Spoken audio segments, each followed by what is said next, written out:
Salam sejahtera, wanakkam. Hari ini kita di episod 65 podcast Sana Sini. Saya Sivaraj Chandran dan saya Siva Murugan Pandian. Dan bersama kita hari ini tetamu kita orang muda. Salam sejahtera dan wanakkam. Saya Yuvraj Pillai, bekas ahli PKR. Bekas ahli PKR. Yuvraj ni merupakan ketua PKR untuk mahasiswa seluruh negara. Sebelum ini ya. Sebelum ni, dan yang terbaru You Timbalan Ketua MK Batu. Ni profil tinggi ni. So hari ni kita akan bincang sedikit sebanyak tentang apa sebenarnya anak muda harapkan daripada ahli-ahli politik dan parti-parti politik di negara ini.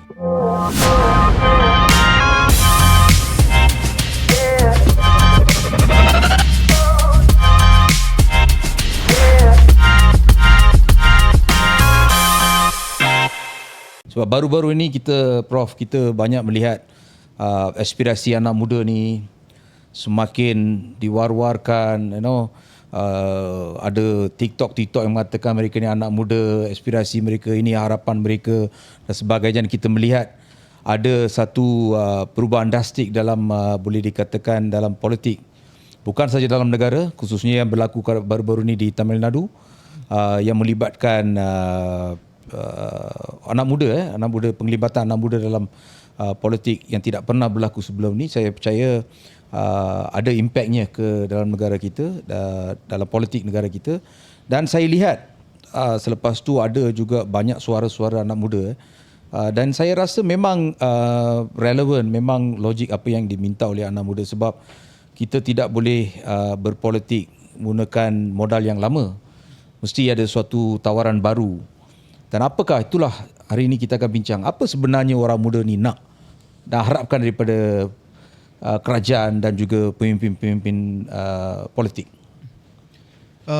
Untuk menjawab soalan itu, saya sebenarnya kena jelaskan sedikit generasi kami secara keseluruhan. Saya merupakan Gen Z lah, generasi Z sebab saya lahir tahun 2002. Maksudnya saya tak tahu apa-apa pasal Merdeka waktu saya lahir, saya tak tahu apa-apa pasal reformasi. Saya lahir selepas semua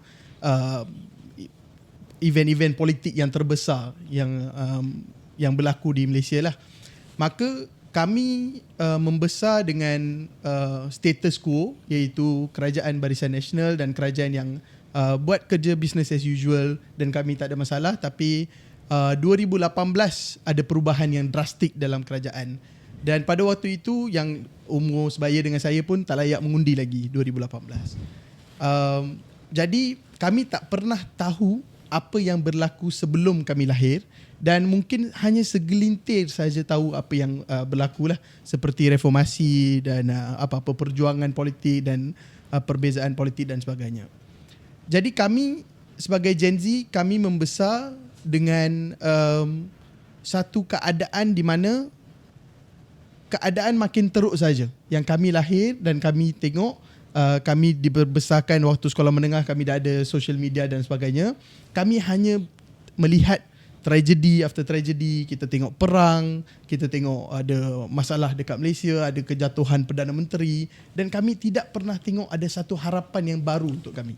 Jadi kami rasa perubahan kerajaan boleh berlaku, tetapi perubahan sistematik itu tidak akan berlaku. Jadi apa yang kami nak sebagai Gen Z adalah satu perubahan yang radikal, kalaupun ia akan menggugat kestabilan negara. Itu yang kami nak. Walaupun ia menggugat kestabilan negara. Ya, buat masa yang singkat. Kami tahu kalau kami nak satu perubahan yang radikal, kami perlu menggugat dan merombak sesuatu sistem, dan ia akan ambil masa, dan kita perlu menghadapi keperitan tersebut untuk satu masa yang singkat, mungkin 5 tahun ataupun 2 penggal begitu, tapi untuk masa depan yang lebih baik. Sebab masa depan kami tidak pernah dijaminkan oleh sesiapa. Mungkin pada waktu zaman ibu bapa kami dijaminkan kalau kerja keras dan belajar mesti akan ada satu masa depan yang cerah.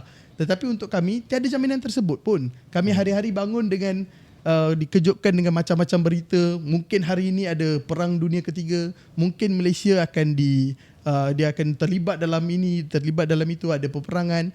Jadi maka kami tak ada jaminan untuk masa depan kami. Jadi baik kami memilih jalan yang kita meminta dan menuntut untuk satu perubahan yang radikal, yang menggugat, merombak sistem, dan mungkin itu akan menjaminkan masa depan kami. Itu yang kami nak. Anak muda, bila disebut anak muda, barangkali mereka ini adalah dalam kategori yang berumur 18 hingga 25, 29. Ya, Jadi, kami anggap 31 dan ke bawah itu Gen Z. Jadi apakah sebenarnya kelompok di peringkat awal anak muda ini sudah mempunyai fahaman politik, idealisme politik yang cukup baik sehingga mampu untuk mempengaruhi persekitaran politik yang dinamik, tidak stabil. Sebabnya ramai bertanggapan anak muda ini tidak matang. Walaupun saya tak setuju. Okey. Bagi saya umur 18 kita ada lesen. Kita boleh membuka syarikat sendiri, kita boleh bayar cukai, kita boleh menjadi askar, kita boleh menjadi polis, kita boleh berkahwin. Tapi bila datang pada politik dikatakan tidak matang. Benarkah tanggapan itu sehingga menyebabkan golongan muda ini memberontak secara senyap menyatakan bahawa kami sebenarnya matang dan kami bertindak secara senyap? Ya betul, saya setuju dengan pandangan Prof. Kami sebenarnya matang. Kami bukan tidak tahu apa-apa mengenai situasi politik. Kami faham. Tapi ia ada political lethargy, iaitu politik yang kita nak jadi political sebab kami rasa semua parti politik di Malaysia ataupun apa-apa kerajaan pun naik, sistem itu sendiri tidak akan memanfaatkan kami. Jadi kami memberontak secara senyap dan ramai memilih untuk tidak mengambil bahagian dalam perkara ini. Sebab kami rasa kami tak ada stake dalam permainan ini. Kami rasa ini satu permainan untuk orang tua yang mungkin lahir sebelum merdeka lagi. Ya. Ya. Saya yakin bukan. Saya kira Gen Z juga. Maka ini bukan permainan untuk kami. Itulah tanggapannya. Maka kami hanya mungkin membuat lawak tentang tragedi-tragedi yang berlaku kepada kami dan kami cuba hidup dengan sosial media dan dunia yang lain kami cipta untuk diri sendiri. Tapi itulah yang kami rasa Gen Z mesti ada segelintir daripada Gen Z yang mengambil tanggungjawab untuk mempengaruhi rakan-rakan lain untuk menerangkan bahawa kita sebenarnya sudah jadi majoriti daripada rakyat Malaysia. Sebab kalau kita tengok statistik daripada DOSM hari ini, 50% penduduk di Malaysia adalah bawah umur 31. Maka apa-apa perubahan boleh sebenarnya dilakukan atau dibuatkan oleh kami sendiri tanpa perlukan orang yang lebih tua daripada 31 tahun. Adakah pihak berwajib sekarang ni tidak mengambil kisah tentang anak muda langsung yang berada di bawah umur 31? Kalau kita lihat, apakah kerajaan langsung tidak ambil tahu sehingga menyebabkan anak muda merasakan bahawa kami hendak menggunakan pemangkahan dalam undi untuk menjadi petunjuk kepada perubahan? Dia bukan tidak kisah. Mesti setiap kerajaan ada inisiatif dia untuk anak muda. Dia jadi glamour untuk setiap kerajaan mengatakan bahawa dia ada pegawai khas yang muda, dia ada satu kumpulan penasihat yang muda. Dia sentiasa Perdana Menteri akan cuba masuk ke universiti ataupun ada program dengan anak muda. Tetapi ia tidak mencukupi sebab ahli-ahli politik yang lebih daripada yang 31 ini yang saya katakan tadi, mereka mungkin ada usaha dan yang murni lah, dia ada niat yang murni untuk bekerjasama ataupun nak tahu apa yang kami hendak. Tetapi mereka tidak dapat relate dengan kami. Kami tidak dapat relate dengan mereka. Ia lebih kepada top to down approach di mana ahli-ahli politik ini sudah menentukan apa yang kami memerlukan dan mereka hanya memberitahu kami, kamu buat sebegini dan kamu akan dapat sebegini. Inilah yang sistem yang kami akan memberikan kamu, yang kamu akan mewarisi daripada kami. Bekas ketua pemuda ni. Zaman kita lain. Zaman ZZ. Tak, saya faham. I mean like ada demand and also political demand and also needs yang orang anak muda nak tengok perubahan tu secara drastik. Tapi bagi pendapat saya lah, mungkin perubahan drastik itu dan juga the shock wave yang tadi saudara Yua cakap tadi, mungkin ada kelebihannya, pada masa yang sama keburukannya pun banyak. Kerana saya setuju sistem sekarang ni tidak begitu mesra anak muda. Saya sedar. Sebab satu, perbezaan pandangan dan communication. Komunikasi antara anak muda dengan pemimpin-pemimpin lama. Jadi apa yang dicakap oleh pemimpin mungkin tidak serasi atau tidak diterima oleh anak muda. Mereka rasa ini dah outdated. Kenapa pemimpin ni cakap itu dan sebagainya. Jadi mungkin polisi kerajaan, walaupun mereka rasa mereka ni tengah sesibuk dengan inisiatif untuk orang muda, tapi ia tu tidak sampai ke orang muda. Mungkin itu yang saudara Yua bermaksudkan bahawa anak muda tak terima lagi dan masih beranggapan that orang pemimpin ni tak buat yang secukupnya untuk menggembirakan anak-anak muda dan menjamin masa depan anak muda. Tapi saya rasa ya betul, I'm not refusing it, betul, memang I'm not declining, but saya rasa mungkin pandangan anak-anak muda ni mungkin tak secara menyeluruh. Mungkin mereka, apa yang mereka rasa, mereka andaikan ni tak betul. Mungkin realitinya lain. Mungkin kerajaan ada cabaran lain. Pemimpin politik dia ada cabaran lain. So what do you think about that? Dia sebenarnya Datuk, dia bukan fokus hanya kepada tuntutan kami, apa yang kami nak kerajaan buat. Kami dah sampai satu tahap, saya sebagai bekas anggota PKR yang pernah memimpin dari beberapa jawatan yang berlainan, daripada mahasiswa ke pemuda dan juga di peringkat negeri. Saya unapologetic dan kami ada sekumpulan dan ramai juga yang unapologetic bahawa ini masa untuk kami memimpin terus. Tidak lagi ada dinamik yang kami perlu menuntut sesuatu daripada orang yang lebih tua. Dia birokratik, dia red tape. Dia ada, kami boleh saja bertanding, menang, menjadi kerajaan. Mungkin tidak berjaya, mungkin tidak dapat melakukan sepenuhnya apa yang kami hendak. Tapi itu pilihan kami untuk membuat untuk kami sendiri, generasi yang majoriti itu. Kenapa kami perlu melalui beberapa layer sistem di mana kami ada kehendak, kami perlu menyampaikan kepada pegawai komunikasi untuk kerajaan ini dan dia menyampaikan kepada orang tua yang dia tak faham pun apa yang kami nak dan dia buat saja apa yang dia nak kepada kami. Baik kami saja yang mengambil tanggungjawab ini, kami unapologetic, bukan rigid sangat memfokuskan bawah 31, mungkin bawah 50 pun okey saya rasa okay. Datuk dia bawah 50 boleh juga. Dia tak ada masalah. Kami bukan anti orang yang lebih 31 tahun. Dia bukan satu threshold yang rigid. Kami perlukan pengalaman orang yang lebih tua dan sebagainya, itu tak ada masalah. Tapi saya rasa ini bukan masa lagi untuk kami menuntut. Ini masa untuk kami memimpin.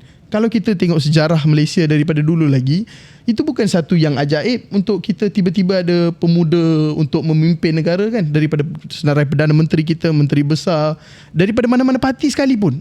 Dia mesti ada orang muda yang rasa dia boleh memimpin negara, yang menuntut merdeka. Sebelum pra-merdeka lagi pun kita ada semua gerakan anak muda ni. Jadi masalah dia adalah sebab orang yang memulakan kerjaya politik dia sewaktu merdeka masih ada sampai hari ini. Maka dia, kalau dia cuba sedaya upaya pun dia takkan dapat faham apa yang kami hendak. Baik, bagi saja mewariskan sistem itu kepada kami, biar kami rombak, biar kami memimpin, dan orang yang lebih tua boleh guide kami, boleh memberikan nasihat, tiada masalah. Kita tak ada masalah untuk menerima perkara itu. Setiap tahun kita lihat kehadiran 350,000 hingga 450,000 pengundi muda ya, selepas pendaftaran secara automatik undi 18. Apakah sudah tiba masanya Malaysia harus mempunyai seorang Perdana Menteri yang berumur di bawah 45 tahun? Sebab kalau kita bandingkan rata-rata di kebanyakan negara Skandinavia ataupun di Thailand pun dah hampir betul kepada umur sedemikian rupa. Apakah Malaysia sudah bersedia? Anak muda adakah mahu pemimpin ini adalah di bawah umur 45 tahun dan dianggap pemimpin inilah yang mampu menerajui negara dan juga mencorakkan masa depan? Apabila kita katakan banyak agenda tidak dilakukan, banyak yang perlu dilakukan, bukan lagi mau menuntut tapi mau memimpin. Apakah memimpin itu dilihat pada peringkat atasan ataupun di pelbagai lapisan stratifikasi kepimpinan? mungkin saya tidak pernah memikir sebelum ini umur yang tetaplah saya tak rigid lagi pasal 45 atau 50. Sebab kita nak bagi peluang juga Datuk Sri Faraj memimpin negara. Maka saya rasa jadi Perdana Menteri. itu bukan satu perkara yang rigid, tetapi syaratnya pasti bukan orang yang sudah memimpin untuk satu masa yang lama sangat. Itu definitely satu. Dan juga dia bukan hanya pada satu peringkat teratas ataupun daripada bawah.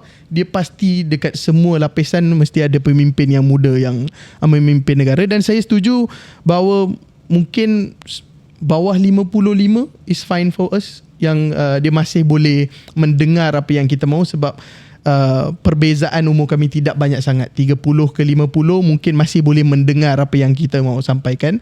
Tetapi those who are more than 50 probably are set in their ways dah. Dia dah ada model dia sendiri. Susah untuk meyakinkan dia bahawa mungkin model kami juga akan berfungsi untuk negara ini. Apa sebenarnya anak muda mahu? Itu persoalan yang ditimbulkan tadi. Apa sebenarnya mahu, agenda apakah yang mahu dibawa? Sebab setiap kali pilihan raya kita lihat agenda itu dimainkan, dan setiap parti politik ada cabang, ketua pemudanya, ketua wanitanya, ketua puterinya, Sri Kandinya. Jadi apa sebenarnya yang dirasakan inilah yang perlu dilakukan untuk anak muda di samping memimpin? Apa isu sebenar anak muda ini? Yalah, kita banyak bercakap tentang kos sara hidup, peluang pekerjaan, harga minyak naik, terhadnya peluang untuk anak muda bergerak. Apakah itu isu sebenar atau ada isu lain sebenarnya yang perlu parti politik kupas, teliti dan juga berikan tumpuan jika benar-benar mahukan sokongan anak muda? Sejujurnya, saya rasa Gen Z dan mungkin Gen Y dan ke bawah juga, dia tidak ada satu isu yang spesifik yang kami ingin menyelesaikan. Dia seperti yang tertulis dalam perlembagaan Amerika. Liberty is protected, that your liberty and your pursuit of happiness is what's given. Itu sahaja. Sebab kita tak boleh menumpukan satu perkara yang kami hendak pekerjaan begini, kami hendak kos sara hidup begini, sebab kami tahu ini volatile, dia sentiasa akan menukar dan sebagainya.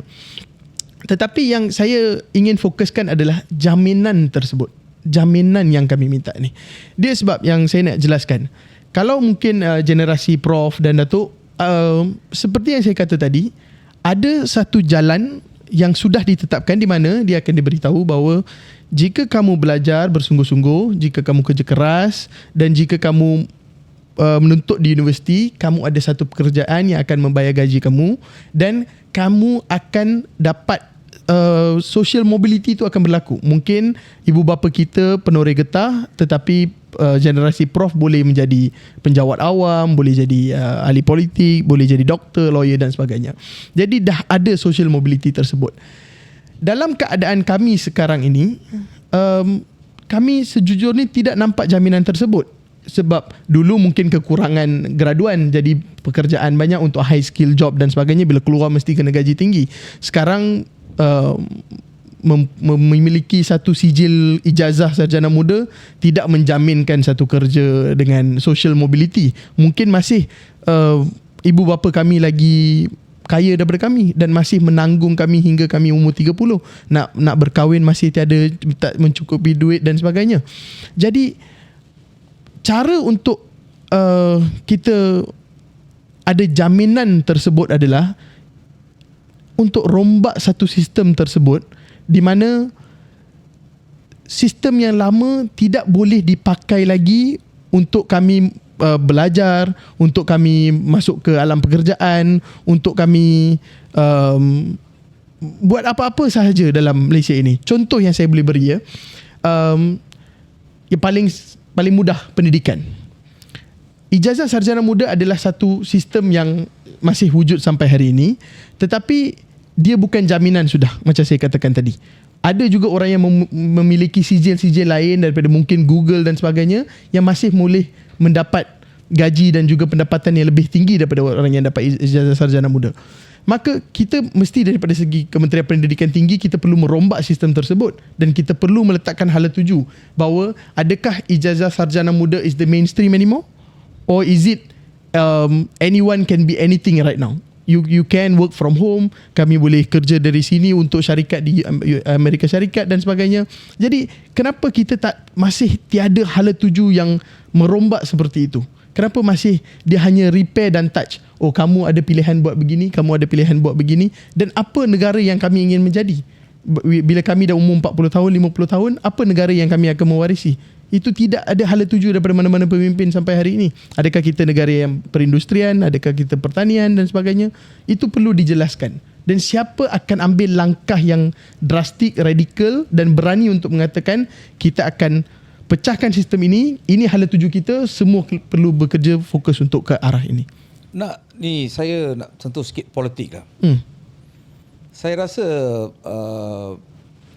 permintaan anak muda, aspirasi anak muda ni bukan saja dimainkan baru-baru ni, tapi sudah saya lihat sekian dari zaman kami khususnya. Memang dari dulu kita dah memang ada isu anak muda, aspirasi anak muda, permintaan-permintaan, manifesto untuk anak muda sebagainya. Tapi bila tibanya pilihan raya, benda ni tak jelas. Sebab saya ambil contoh PAS. Dia kata anak muda ada aspirasi. Saya percaya saudara Yuwa bercakap tadi mewakili kebanyakan anak muda, mungkin semua kan. Tapi apabila pilihan raya, PAS yang dipimpin oleh Datuk Seri Haji Awang Hadi yang umurnya lebih 70 tahun, hampir 80 tahun. Dan hampir keseluruhan kepimpinan PAS tu saya lihat lebih daripada 50 tahun. Tapi masih saya lihat dari pilihan raya yang lepas, lebih kurang saya boleh kata 60% daripada anak muda telah menyokong PAS. Kenapa tu? Bukankah mereka punya aspirasi yang sama, anggapan yang sama, mereka nak melihat anak muda ni mereka terjamin masa depan? Mungkinkah mereka percaya rombakan itu penting, pembaruan itu penting, tapi dia adalah satu asimilasi di antara pemimpin lama, pengalaman pemimpin lama dan juga tenaga orang muda. Mungkin itu ideologi mereka, pemikiran mereka. Apa pandangan Yuwa? Untuk situasi PAS, khususnya untuk pilihan raya 2022 hari itu, PRU 15, dia bukan satu tuntutan oleh anak muda yang dia perlukan rombakan sebab itu PAS dapat paling banyak pengundi daripada kalangan anak muda. Dia poin yang pertama saya cakap tadi, iaitu dia paling relatable dengan anak muda. Antara semua parti, sebelum PRU 14, Pakatan Harapan atau Pakatan Rakyat menjadi blok yang paling relatable sebab menggunakan sosial media, aplikasi blog, Facebook, Twitter, dan sentiasa ada pemimpin muda yang cepat naik dalam partinya dan pandangan yang diberikan juga oleh pemimpin-pemimpin muda. Untuk kali PRU 15 hari itu, PAS dapat menembus peringkat sosial media dan juga menjadi relatable. Maksudnya kita tidak lagi PAS tidak lagi meminta undi dengan cara yang membentangkan manifesto dan sebagainya. Dia boleh hanya panggil seorang pelawak yang dikenali oleh anak muda dan suruh dia merayu dan suruh undi kempen untuk PAS. Maka orang muda macam seperti saya rasa relatable sebab orang ni saya kenal. Kalau dia sokong PAS, maka saya pun boleh sokong PAS sebab dia rasa perkara itu something yang orang yang dia kenal buat. Tetapi parti-parti lain ataupun blok-blok lain gagal membuat perkara tersebut. Dan of course kita tidak boleh nafikan yang anak muda yang mengundi PAS itu majoritinya daripada Malay core lah, daripada the Malay Heartland dan juga di Pantai Timur. Dan aktiviti-aktiviti ataupun kempen yang dijalankan oleh PAS untuk anak muda itu memang berbeza daripada ceramah yang dibuat oleh Tok Guru. Dia bawa motor, konvoi, panggil influencer-influencer yang kami kenal untuk suruh undi dan sebagainya, buat event, menyanyi dan sebagainya. Itu something yang relatable lah. Itu peringkat yang pertama. Itu yang saya nak bagi tahu tadi. Gen Z ni dia sudah ada political lethargy sebabkan dia nak satu rombakan yang radikal, nak perubahan yang radikal. Tetapi dalam keadaan dia tahu tiada siapa pun yang boleh memberikan perkara tersebut, Dia hanya boleh memilih sesiapa yang boleh relatable dengan dia. Itu sahaja jadi pilihan kami. Sebenarnya kami kurang option, kami kurang pilihan untuk membuat. Jadi kami terpaksa memilih daripada secara surface. Sesiapa yang relatable, sesiapa yang kami kenal, bolehlah kami undi dia. Sebab tiada pun akan membawa perubahan yang radikal untuk hidup kami. Senario yang sama Yuwa. Di tahun 2018 anak muda banyak telah menyokong Pakatan Harapan. Ya, betul. Dan pada masa itu poster boy lah Tun Mahathir yang sudah berumur lebih kurang 90 tahun. Tapi mana aspirasi anak muda masa tu? Di mana mereka meletakkan kepentingan terhadap permintaan-permintaan mereka, kepentingan untuk anak muda. Wahal mereka telah menyokong Tun Mahathir untuk memimpin negara pada masa itu. Dah tahu 90 tahun. Kita baru cakap 50 tahun, 60 tahun, dah 90 tahun. Jadi persoalan saya, betul ke aspirasi anak muda ni betul, realiti ni betul ke, atau cuma mereka ni terpengaruh atau terikut-ikut dengan keperluan semasa, mengikut trend pilihan raya seperti TikTok. Kalau kita ada sesuatu yang kuat, strong intention, kita nak juga orang muda ni capai ini, sama seperti Yuwa. Saya percaya kalau pengaruh TikTok tidak dapat menggugat dia punya dikatakan the needs, the intention. Tapi kita lihat TikTok boleh mengubah pengaruh orang muda. Perbahasan, perucapan, walaupun kita tahu ia tidak praktikal, tapi ia masih boleh mengubah arah tuju pemuda. So saya percaya, adakah ini, saya rasa bukan kata doubt, tapi saya rasa betul ke anak muda ni dia betul mempunyai satu aspirasi yang konkret untuk anak muda supaya mereka nak majukan atau membangunkan anak muda, atau cuma ia terikut-ikut mengikut zaman dan juga seasonal, dia ikut PAS, Tun Mahathir, lepas tu Datuk Seri Anwar. So itu yang saya agak tak dapat baca tentang pemikiran anak muda. Dia seperti yang saya katakan tadi, saya rasa hampir semua generasi mesti hendak memilih satu parti ataupun memilih kerajaan yang akan membawa manfaat dan kebaikan kepada generasi tersebut. Maka itu kita tiada perbezaan antara Gen Z, mungkin generasi Datuk pun sama juga. Semua rasa kita perlu undi kerajaan yang akan membawa manfaat kepada kami. Tetapi dalam keadaan kami tahu bahawa, kami aware, kami cuma tak bising, kami aware bahawa mana-mana pilihan sekalipun takkan membawa perubahan tersebut. Jadi seperti Datuk tanya tadi, kenapa kami boleh terpengaruh dengan TikTok? Maka soalan saya adalah, kalau kami tidak boleh terpengaruh dengan TikTok untuk mengundi, apa pilihan yang kami boleh undi? Tiada pilihan pun. Jadi kriteria yang kami letakkan bahawa kita perlukan satu kerajaan ataupun parti yang boleh bawa perubahan, tiada sesiapa pun yang boleh memenuhi. Jadi kita buanglah kriteria tersebut terus. Maka next kriteria kita pilih apa? Relatable, yang kita kenal, yang paling kita selalu nampak, dan ibu bapa, pengaruh ibu bapa dan sebagainya. Itulah yang berlaku. Saya yakin ini yang berlaku dengan generasi yang mengundi Pakatan Harapan. Sebab sesiapa yang undi Barisan Nasional sewaktu itu, dia rasa itulah status quo, itulah yang terbaik untuk mereka, kan? Tetapi pemuda pada waktu itu yang nak rebel, dia tak ada pilihan lain selagi ada Barisan Alternatif, dan selepas itu ada Pakatan Harapan. Jadi bila ada pilihan lain, baru dia start mengundi orang lain. Tetapi sampai hari itu, ramai penjawat awam yang masih mengundi Barisan Nasional. Dia ada vote transferability yang berlaku daripada BN ke PKR.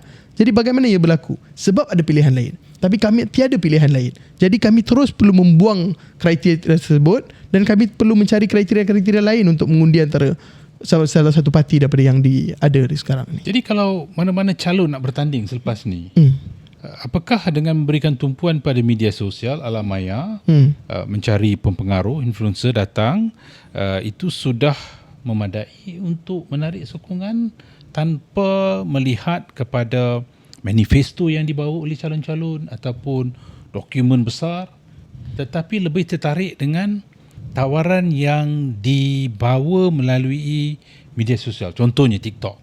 Jadi dijual TikTok, calon tu pakai katakan poster ataupun gambar calon, dia mungkin jual bundle, sambil jual bundle dia jual calon tu. apakah itu sudah memadai untuk memenangi sokongan, atau sebenarnya ada perkara lain yang sebenarnya anak muda nak daripada pemimpin yang masih saya rasakan sukar untuk kita tafsirkan, macam YB kata tadilah, masih tercari. Ada masa kita tengok ada calon yang terlalu tua. Ada masa calon yang tak terkenal pun boleh menang. Apakah kita ini sebenarnya terikat lebih kepada isu yang berlaku, tiba-tiba katakan isu rasuah, isu kritik, isu yang bergosip, itu menyebabkan menjadi pemangkin kepada sokongan, dan itu dibawa dalam alam maya media sosial, diguna pakai semaksima yang boleh, di mana yalah, politik adalah sentimen dan persepsi. Ya, betul. Semuanya dimainkan dengan emosi. Ya. Apakah itu yang menyebabkan hari ini undi itu dilihat terlalu cair? Betul, saya rasa situasi itu sehingga tahun 2018, Prof. Itu pandangan saya. Sehingga tahun 2018, anak muda masih nampak yang undi Tun M waktu itu adalah sebab nampak ada pilihan yang boleh membawa perubahan. Tetapi selepas COVID dan selepas 2018, realiti sekarang memang kami nampak semua parti sama saja. Sebab hampir semua parti pernah jadi kerajaan. Daripada DAP ke Bersatu, PAS, UMNO, PKR, Amanah, semua pernah jadi kerajaan. Jadi tiada tawaran yang boleh diberikan kepada kami untuk kami percaya yang ini akan membawa perubahan.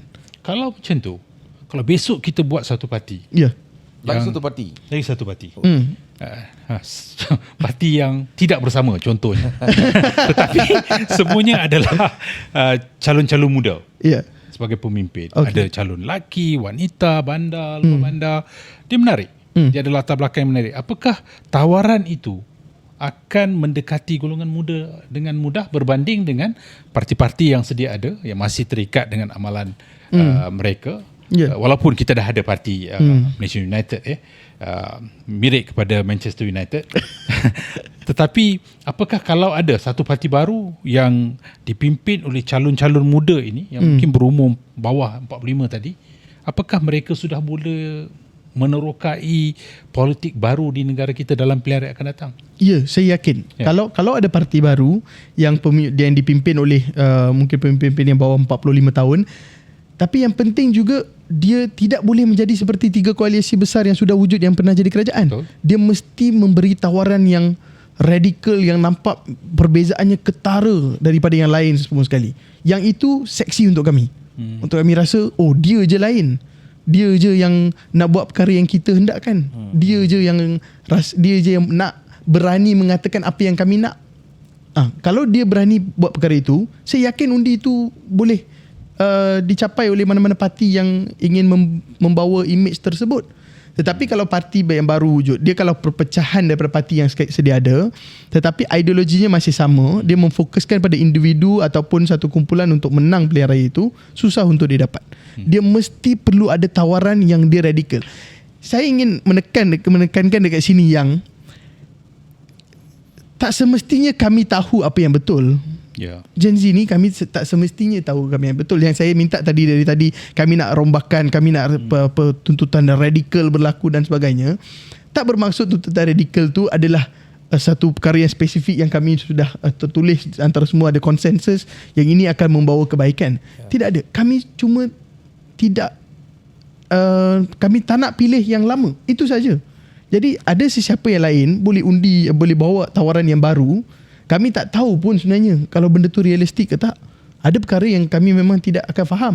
Kalau ada economic model yang dijanjikan bahawa subsidi ni boleh diberikan secara pukal, tanpa limit dan sebagainya, kota dan sebagainya, kami mungkin bukan semua orang akan dapat menilai dan tengok adakah itu realistik, adakah itu viable untuk dibuat. Tak dapat. Tapi dia ketara. Dia nampak kita dapat buang yang lama, kita dapat ambil yang baru. Jadi dari segi itu peranan Gen Z untuk memastikan kami tidak dipermainkan lagi sekali lah. Itu definitely we have to be responsible voters. Dia mesti setiap generasi akan ada yang lebih pandai untuk mengajar yang lain bagaimana kita nak evaluate kan. Itu perlu berlaku. Bagaimana Iwa katakan perubahan dan juga tawaran yang dimaksudkan tadi itu, yang lain daripada yang lain dibawakan oleh salah seorang pemimpin daripada parti-parti yang sedia ada, parti-parti besar. Pemimpin baru datang, dia beri tawaran yang yang cukup baik untuk anak muda, yang you rasa boleh meyakinkan dan sebagainya. So adakah anak muda akan menyokong mereka? Boleh, sebab kami tidak mengenali orang yang tua ini secara mendalam. Kami tidak tahu apa. Contoh yang saya boleh berikan, saya boleh secara terbuka mengatakan, kita semua sedia maklum yang Datuk Seri Anwar Ibrahim dan Tun M adalah nemesis lah. Dia memang tak boleh get along dengan each other. Dia orang peluk betul. Tapi kami tahu perkara ini, yang mereka pernah bergaduh dan sebagainya. Mereka pernah bersama, selepas itu pun kami tahu. Tapi kami tidak merasakan benda tu. Kami tak ada memilih satu pihak dan rasa oh ini yang betul, ini yang salah. Kami tidak merasakan perkara tersebut. Jadi kalau ada perbalahan antara mereka, itu berlaku sebelum zaman kami. Dan jika antara mereka yang boleh keluar dan boleh menjanjikan perubahan radikal, kami akan rasa kalau apa-apa masalah personal antara kau dengan dia, tu masalah kau lah. Itu yang pasti yang kau nak bawa perubahan radikal untuk aku. Itu pandangan kami. Sebab dia tak boleh harapkan generasi kami pun ikut emosi dia, ikut apa yang dia. Sebab tu susah sikit untuk kami relate bila ahli politik tua dalam negara kita ni, dia cakap saya lawan dulu, saya kawan dengan dia, saya lawan dia, saya dihumban, dia penjarakan. Dinosaur age. Dinosaur age ni dia humban, dia penjara. Saya tak boleh relate. Saya tak nampak dia penjarakan. So sejarah parti, sejarah negara tu tak penting bagi Gen Z penting, tapi kami tak boleh relate. Kami tak susah nak relate. Saya boleh bagi contoh sebagai bekas anggota PKR, Datuk Seri Anwar Ibrahim. Saya tak pernah nampak dia dipenjarakan. Jadi bila dia keluar dan dia menyatakan bahawa saya dihumban, diaibkan, dipenjarakan, saya faham betul ia berlaku. Tetapi saya tak ada emosi dan attachment tersebut dengan dia. Maka sewaktu pilihan raya 2022, saya masih boleh menyokong dia sebab dia janjikan perubahan yang radikal. Okey, betul. So itu reformasi, itu something yang radikal, yang seksi, yang nampak berapi sikit kan. So maka kita bolehlah sokong dia, tak ada masalah. Sebab kami rasa macam apa yang kau lalui dengan dia bukan masalah kami. Kami tak boleh relate pun, kami tak nampak benda tu. Tapi you are good because you are saying something different from everyone else. Itu saja sebenarnya pandangan kami. Bagaimana, what do you think about parti baru oleh saudara Rafizi? Adakah ia mampu untuk menarik anak muda? Atau rekod beliau sebelum ni, beliau pernah mengeluarkan pelbagai penyelesaian kepada masalah negara tapi malangnya tidak dapat dilaksanakan atau tidak efektif masa beliau memegang jawatan sebagai menteri. So you rasa of course what you said, that's immaterial, tak penting. Yang penting sama ada dia boleh bawa menjanjikan sesuatu yang radikal, yang cukup seksi untuk anak muda lah, saya faham. So you rasa saudara Rafizi dapat tak menarik orang anak muda? Daripada satu minggu dia buka parti, you rasa macam mana? Sejujurnya saya kenal Datuk Seri Rafizi Ramli bukan secara peribadi, maksudnya saya tahu siapa dia sebab saya daripada PKR. Tapi saya rasa generasi saya tak kenal Datuk Seri Rafizi Ramli sebagai seorang sosok politik yang penting dalam landscape politik Malaysia sebenarnya. Itu sejujurnya. Saya rasa umur 40-an mungkin akan relate dengan dia sebab mereka membesar dengan era politik Rafizi Ramli, Blogspot, 1MDB, masuk keluar mahkamah, penjara, bagainya. Itu yang dia boleh relate. Sejujurnya kami tak kenal dan saya rasa generasi saya, kawan-kawan saya yang bukan daripada politik tak pernah anggap beliau sebagai satu main character dalam politik Malaysia. So maka satu cabaran yang besar buat Datuk Seri Rafizi Ramli untuk mendekati generasi kami, iaitu Gen Z. Saya yakin, saya tak ada data, tapi saya yakin Gen Z sebenarnya tak kenal dia dan anggap dia sebagai satu sosok yang banyak, kalau orang rasa dia banyak berjasa pada Malaysia dan dia berjaya sebagai mungkinkah politik. Dia dilihat sebagai satu pemimpin politik yang disisir atau telah marah dengan kepimpinan lama Pakatan Harapan Datuk Seri Anwar, dan dia kemungkinan besar akan kehilangan kerusi di pilihan raya akan datang. Dia cepat-cepat dia buka parti untuk kekal relevan, untuk kekal bertanding dan sebagainya. Apa pandangan? Saya tak kenal Rafizi, saya kenal secara profesional masa kerja, tapi saya tak tahu pasal hal politik beliau. sebagai orang politik lah, saya kalau Gen Z lain macam saya cakap tadi mungkin tak kenal, tapi sebagai saya orang politik, saya rasa kami akan sokong mana-mana pihak yang rebel lah. Dia Rebel. ya, rebel ni dia jadi kebiasaan untuk menyokong Anwar Ibrahim di dalam UMNO. Dia keluar, dia buat gerakan lain untuk lawan. Dia tendensi untuk anak muda sokong Rebel ni. the anti-establishment sentiment is always there. Yeah. Dia mesti nampak lagi hebat untuk lawan daripada menyokong yang sedia ada.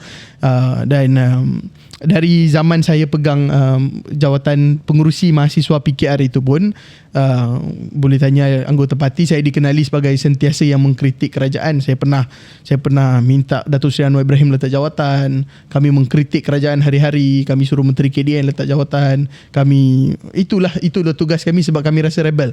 Dan dalam parti mungkin Datuk Seri Rafiz Ramli mungkin jadi popular antara generasi yang kami yang dalam parti sebab dia rebel lah. So maka untuk jawab soalan Datuk tadi bahawa adakah beliau nak melarikan diri dan sebagainya, tidak. Dia sebenarnya macam public perception yang nampak, oh kalau kamu lawan kamu akan ditekan. Oh itulah yang saya pun rasa, oh dia relatable, okey betul lah ni, kalau kita lawan kita akan ditekan. Itu yang saya rasa.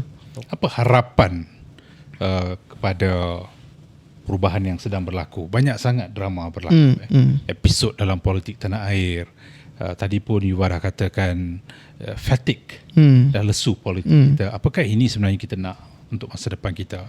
Apa perlu dilakukan oleh parti politik yang ada untuk membolehkan anak muda faham bahawa yalah sebagainya anti-establishment, rebel, menolak apa sahaja, itu biasa, lumrah.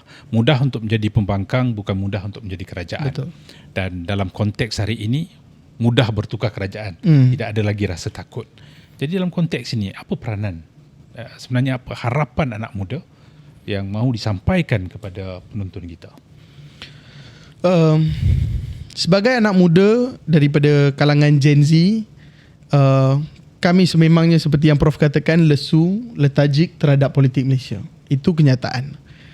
Dan kami hanya nampak satu jalan untuk keluar daripada this vicious cycle of politik yang perbalahan, this infighting yang tidak puas hati dengan each other.